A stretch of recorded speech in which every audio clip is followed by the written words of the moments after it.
Assalamualaikum warahmatullahi wabarakatuh. Welcome to my channel. Di video kali ini saya akan share resep membuat bihun goreng yang menggunakan bumbu sederhana, tapi jangan salah, rasanya nggak kaleng-kaleng. Bahan-bahan yang digunakan untuk membuat mie ini ada lada bubuk, kemiri, bawang merah, bawang putih, dan kalau di sini nyebutnya rese atau ebi kering ataupun udang kecepe kalau di Medan namanya. Bahan selanjutnya kol yang udah diiris, kemudian daun bawang, ini bagian daunnya dan ini bagian batangnya. Setelah itu tentu saja bahan utamanya yaitu bihun. Ini bihunnya udah saya rendam dengan air biasa aja, air keran, sampai teksturnya itu tidak kaku lagi. Selanjutnya bahannya adalah 4 butir telur. Bahan selanjutnya adalah cabai hijau keriting, karena saya mau memasak mie-nya yang tidak pedas, biar anak-anak bisa makan juga. Soalnya anak-anak suka banget sama mie. Kalau udah ngeliat mie, pengen makan, apalagi dedek. Jadi saya memasak mie-nya tidak pedas kali ini. Saya rajangin cabenya, ini iris-irisnya bisa disesuaikan aja dengan selera masing-masing ya. Dan catatan, kalau anak-anak kamu emang belum pernah atau belum bisa untuk makan cabai sama sekali, ini bisa di skip aja. Atau kalau kamu mau masak mie yang lebih pedas lagi, boleh diganti dengan cabai rawit yang merah itu bisa, cabai rawit yang hijau itu juga bisa diiris-iris seperti ini, atau bisa disekaligusin aja, dihaluskan bersama bumbu-bumbu yang pertama tadi saya sebutkan. Step selanjutnya adalah kita mau orak-arik telurnya. Jadi panaskan wajan, kasih sedikit minyak, kemudian ceplokkan telurnya ke dalam wajannya. Orak-arik sampai tingkat kematangan dan tekstur sesuai selera masing-masing ya.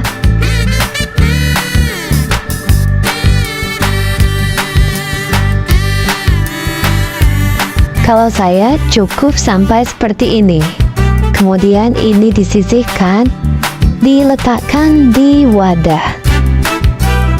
Masih menggunakan wajan yang sama, tambahkan atau masukkan sedikit minyak lagi. Kita mau menumis bumbu halusnya.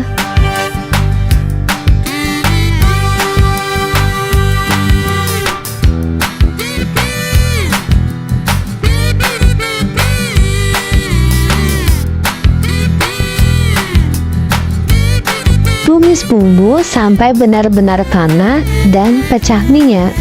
Selanjutnya masukkan potongan cabai, terus kita aduk-aduk bersama bumbunya tadi sampai cabainya layu dan bau lamunya hilang.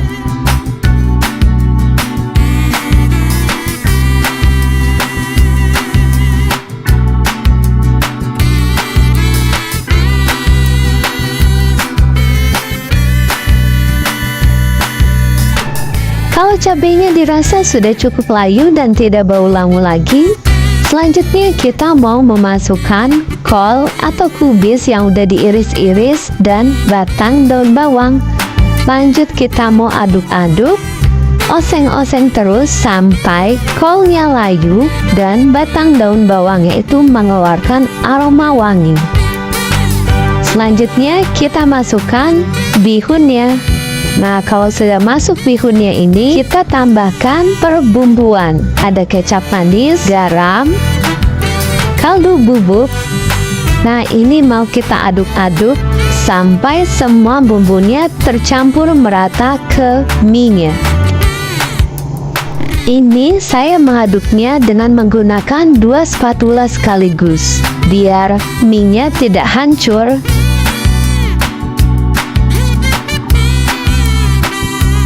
Setelah semua bumbunya sudah tercoating merata ke mie-nya, kita mau memasukkan telur yang tadi udah kita orak-arik. Langsung cemplungkan saja ke wajannya. Kita aduk-aduk lagi sampai tercampur merata semua bumbu ke mie dan telurnya.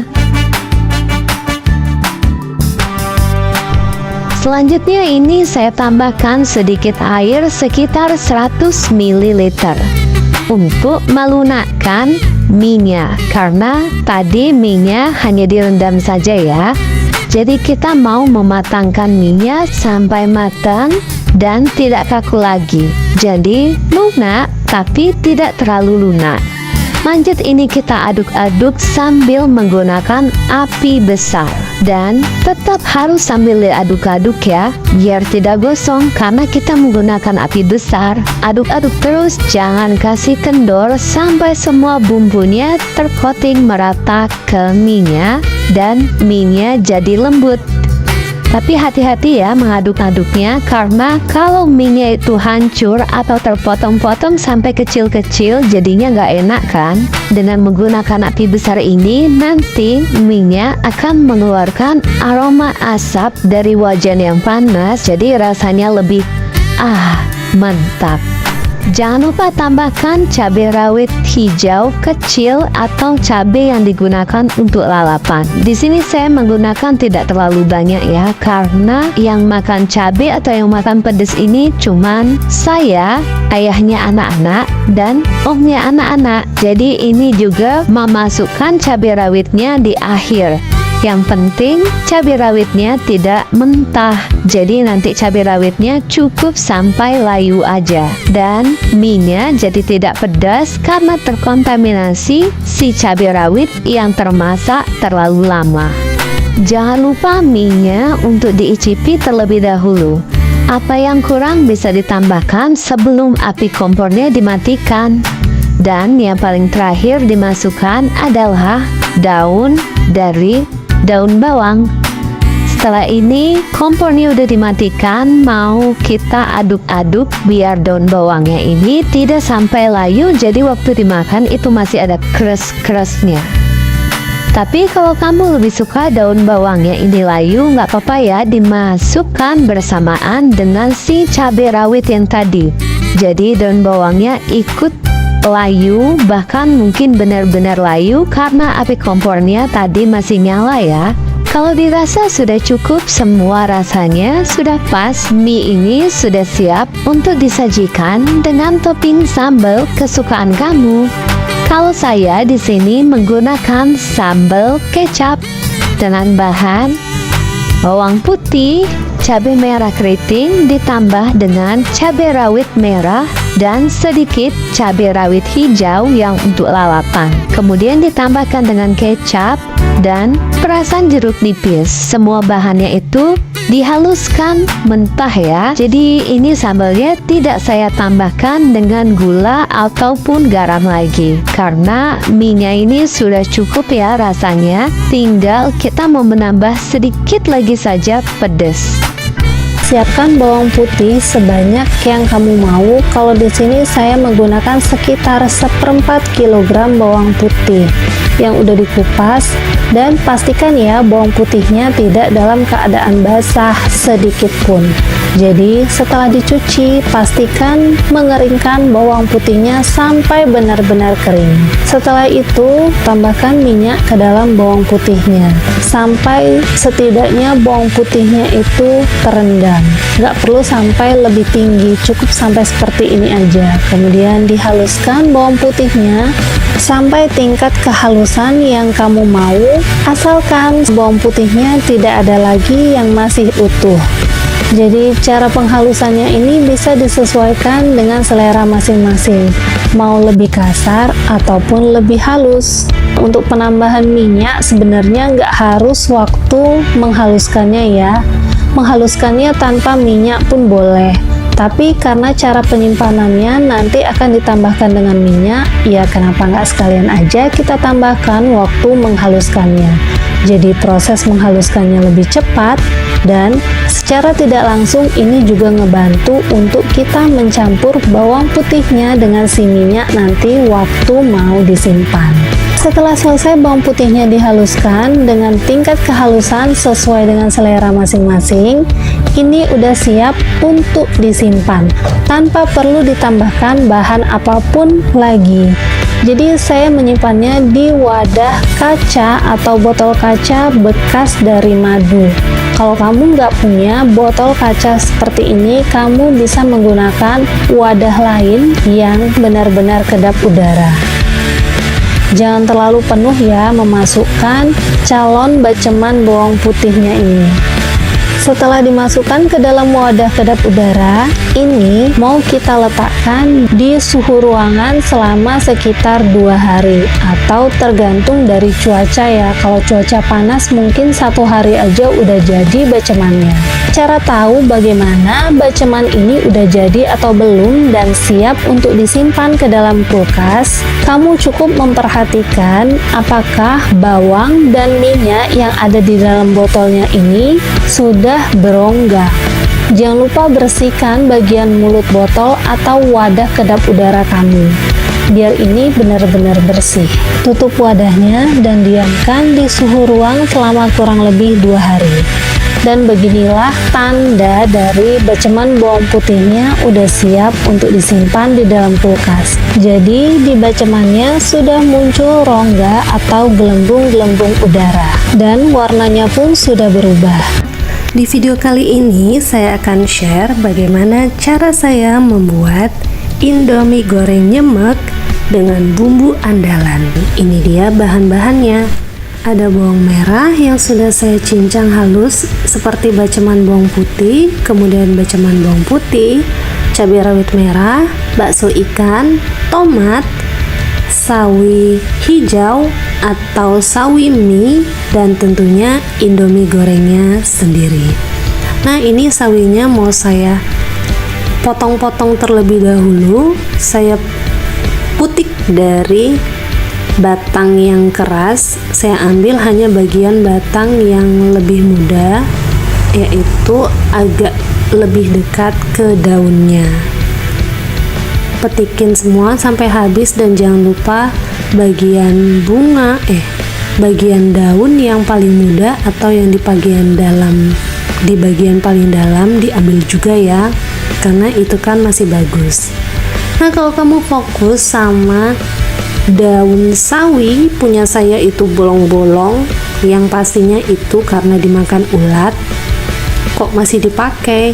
Ya nggak apa-apa ya, karena prinsip saya dan berdasarkan ilmunya juga, kalau sayuran daun-daunan itu dimakan ulat, itu tandanya sayuran itu justru aman untuk dikonsumsi. Kenapa? Karena ulat itu sebenarnya nggak suka mendekat, apalagi memakan daun-daunan atau sayur-sayuran atau buah-buahan yang mengandung pestisida atau racun-racun lainnya. So, kalau si ulat aja mau memakan daun sayuran ini, berarti sayuran ini pastinya aman untuk dikonsumsi oleh kita. Asalkan cara memasaknya itu benar, yaitu dengan cara dicuci terlebih dahulu baru dipotong-potong. Ingat ya. Nah, ini sudah selesai saya putikin dari batangnya, mau saya cuci terlebih dahulu. Setelah itu langsung mau saya potong-potong. Ini udah selesai dicuci, langsung aja mau saya potong-potong sesuai selera aja ya motongnya. Dan untuk penggunaan sawinya ini juga bisa disesuaikan banyaknya dengan selera masing-masing. Kalau nggak mau menggunakan sawi jenis ini, mau menggunakan sayuran lain, boleh-boleh aja juga ya. Sesuaikan aja dengan kesukaan kamu masing-masing. Selesai dipotong, ini mau disisihkan terlebih dahulu.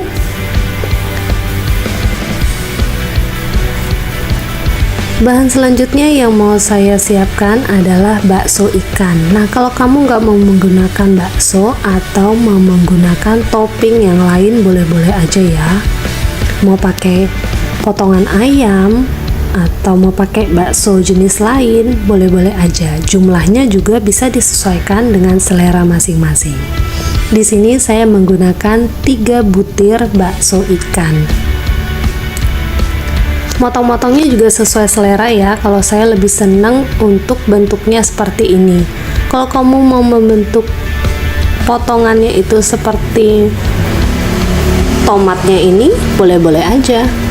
Nah, ini juga saya menggunakan setengah buah tomat merah yang agak besar. Kalau tomat yang mau di skip juga boleh. Selanjutnya bahan yang mau saya siapkan cabai rawit merah atau cabai setan. Di sini saya menggunakan 4 buah biar pedesnya nampol. Karena saya sebenarnya masih dalam keadaan flu waktu mau masak ini, jadi makan makanan yang pedes-pedes itu rasanya enak ya waktu kita lagi flu, biar lega plong gitu. Jadi saya menggunakan agak banyak cabai merah setannya. Iris-iris cabai merahnya sesuai selera. Serong-serong boleh, bulat-bulat boleh, mau utuh juga boleh. Nah, ini semua bahan-bahan yang mau dipotong-potong udah selesai. Saya mau menunjukkan bahan selanjutnya yang saya gunakan, yaitu 2 butir telur.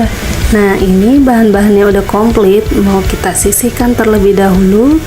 Kita mau lanjut untuk step selanjutnya, yaitu proses memasaknya. Nah, ini adalah bawang merah yang udah saya cacah, saya chopper bersamaan dengan minyak.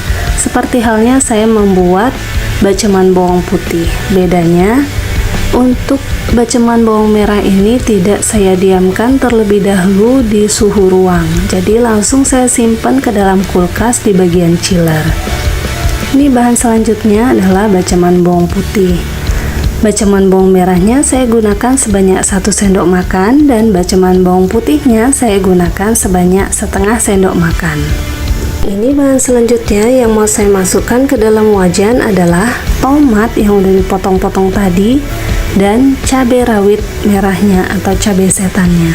Kita cemplungkan aja sekaligus, dan ini kompor udah dalam keadaan nyala. Lanjut kita aduk-aduk, kita oseng-oseng, kita tumis sampai semua bumbunya matang, layu, dan tidak lagi beraroma langu. Nah, kalau dirasa udah cukup layu dan tidak lagi tercium aroma langu dari tumisan atau osengan bumbunya ini, kita mau lanjut ke step selanjutnya, yaitu penambahan air. Di sini saya menggunakan sekitar 150 sampai dengan 200 ml air. Kita tunggu sampai airnya mendidih. Nah, di step yang ini kamu boleh membesarkan api kompor sampai dengan maksimal biar cepat aja mendidihnya. Nah, kalau sudah mendidih, kita tinggal memasukkan si mie dari Indomie mie gorengnya. Masak mie-nya sampai dengan tingkat kematangan yang kamu inginkan. Mau ngikuti cara memasak yang ada di saran penyajian di balik bungkus kemasannya, boleh-boleh aja.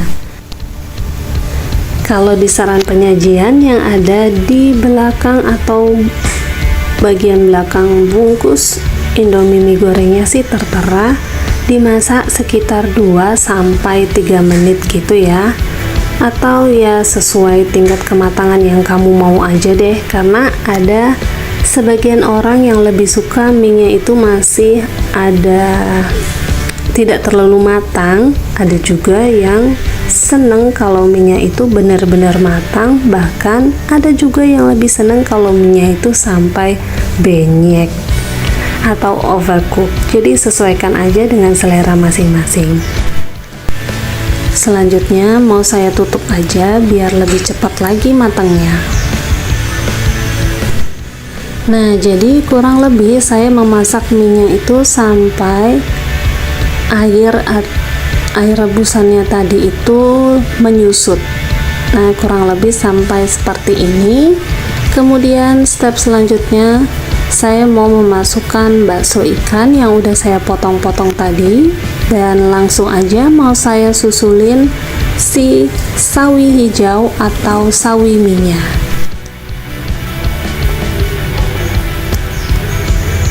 Cemplungkan semua sawinya ke dalam wajan dan kita aduk-aduk perlahan sampai minyak layu dan benar-benar matang.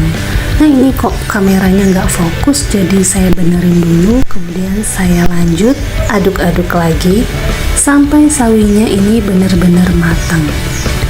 Ini sawi sebenarnya masaknya itu nggak perlu lama-lama ya, karena dia kan cepet banget matangnya, jadi tidak lebih dari 5 menit aja udah cukup. Jadi waktu dimakan nanti itu masih ada sedikit keras-kerasnya menurut saya ya. Tapi kalau kamu mau memasaknya lebih lama lagi, boleh-boleh aja, disesuaikan dengan selera masing-masing.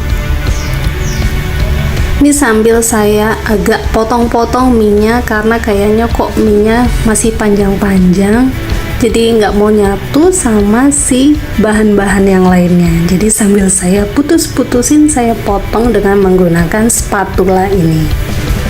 Nah, ini udah kelihatan sawinya udah mulai layu, karena mungkin sawinya ini kan waktu dipotongnya itu sambil ditumpuk-tumpuk. Harusnya kali waktu mau memasukkan sawinya itu sambil dilembar-lembarin biar nggak nyatu dia. Jadi waktu diaduk-aduk ini dia kan saling menempel.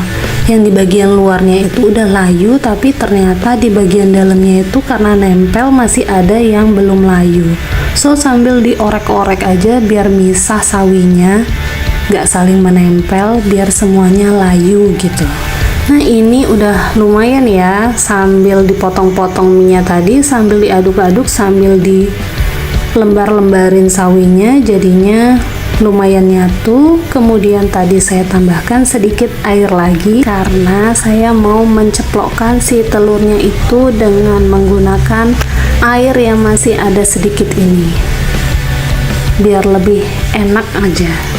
Tapi kalau kamu mau menggunakan teknik yang lain, misalnya diorak-arik terlebih dahulu baru nanti dicampurkan ke minyak, boleh-boleh aja ya.